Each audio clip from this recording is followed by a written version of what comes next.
வணக்கங்க. ஸ்ரீ கிருஷ்ணா ஜோதி நிலையத்திலிருந்து ஈரோடு ஜோதிடர் முனியாண்டி. நம்ம தினம் ஒரு 11 ஜாதக கணக்குல ஜோதிட விளக்கங்கள பார்த்துட்டு இருக்கோம். அதுல இப்போதைக்கு நம்ம பார்க்கக்கூடியது 10வது ஜாதகம். அதாவது 10/11/1999க்கு உண்டான ஜாதகம் இது. 26 வயச பூர்த்தி பண்ணியிருப்பீங்க. நீங்க பிறந்தது புதன்கிழமை. அதாவது வளர்பிற சிதியை திதியில நீங்க பிறந்திருப்பீங்க. அனுச நட்சத்திரம் விருச்சிக ராசியில பிறக்கக்கூடிய நீங்க, உங்களுக்கு சந்திராசிரமமா அமையக்கூடியது மிதுன ராசி சந்திராசிரமமா அமையும். அவங்கள்ட்ட மட்டும் கொஞ்சம் கவனமா இருக்கிறது நல்லது. நாணி, நூனே இந்த பெயர் நாமம் கொண்டவங்களுக்கும் இந்த பலன்கள்லாம் பொருந்தும் அப்படிங்கிறத எடுத்துக்கலாம். உங்களுக்கு உண்டான குபேர புள்ளி உத்திராட நட்சத்திரம் மகர ராசிலையும், அதிர்ஷ்ட புள்ளி புரட்டாதி நட்சத்திரம் மீன ராசிலையும் அமையக்கூடிய அமைப்பு சூப்பரா இருக்குங்க. சரிங்களா?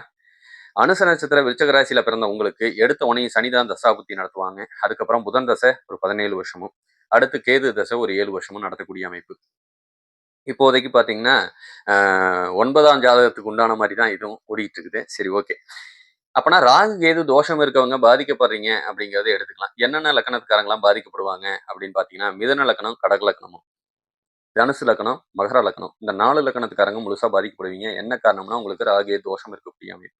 அப்படி இருந்து ராகுவோ கேதுவோ தசாபுத்தி நடத்தினா குடும்பத்துல சண்டை பிரச்சனை பிரிவோ, வீட்டுல ஒரு நோயாளி தன்மையை கொடுக்கக்கூடிய அமைப்போ, இல்லைன்னா கடன்கார தன்மையை கொடுக்கக்கூடிய அமைப்போ, முடக்கத்தை கொடுக்கக்கூடிய அமைப்போ, நீங்க எப்பயுமே அழுக்கு சட்டை போடக்கூடிய அமைப்போ இதெல்லாம் ஏற்படுத்துவாங்க. சொந்த தொழில் பார்த்துட்டு இருந்தீங்கன்னா நீங்க தாராளமா நட்டத்தை தான் சந்திப்பீங்க அப்படிங்கிறத புரிஞ்சுக்கோங்க. அடுத்தவங்கள்ட்ட கை கட்டி வேலை செஞ்ச வரைக்கும் உங்களுக்கு இப்போதைக்கு லாபம் 30 வயசு வரைக்கும் அப்படிங்கிறதே புரிஞ்சுக்கோங்க. சரிங்களா?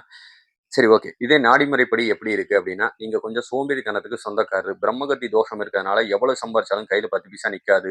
மகாபாரத கதையை முழு கதையை கேளுங்க. உங்களுக்கு பிரம்மகத்தி தோஷம் நீங்கும். பசுமாட்டுக்கு தீவனம் கொடுங்க. பிரம்மகத்தி தோஷம் நீங்கும். ஏங்க இதெல்லாம் நம்புற மாதிரியா இருக்கு அப்படின்னா, செஞ்சு பாருங்க. அப்புறம் சொல்லுங்க. சரிங்களா? எதையுமே செய்யாம அந்த காலத்துல எழுதி வச்சுட்டாங்க. ஏன்னா அதுலலாம் மாற்றமே கிடையாது. உங்களுக்கு சந்தேகம்னா எடுத்துக்காட்டே சொல்றேன். இங்க தோட்டந்தொரவு வச்சிருக்கிறது பார்த்தீங்க அப்படின்னு சொன்னோம்னா, ஈரோடு மாவட்டத்த பொறுத்தளவுக்கு கவுண்டரு அவங்க கூட்டம் நல்லா தோட்டந்தொரவோட இருப்பாங்க. காரணம் என்னன்னா, அவங்க வீட்ல பசுமாடு இருக்கும். சரிங்களா? அது 33 கோடி தேவர்களும் அந்த பசுமாட்டுல இருப்பாங்க. எல்லார் வீட்லயும் இருக்கும். அப்படி இல்லாத வீடு பஞ்சத்துல இருக்கும் அப்படிங்கிறதையும் நீங்க புரிஞ்சுக்கணும்.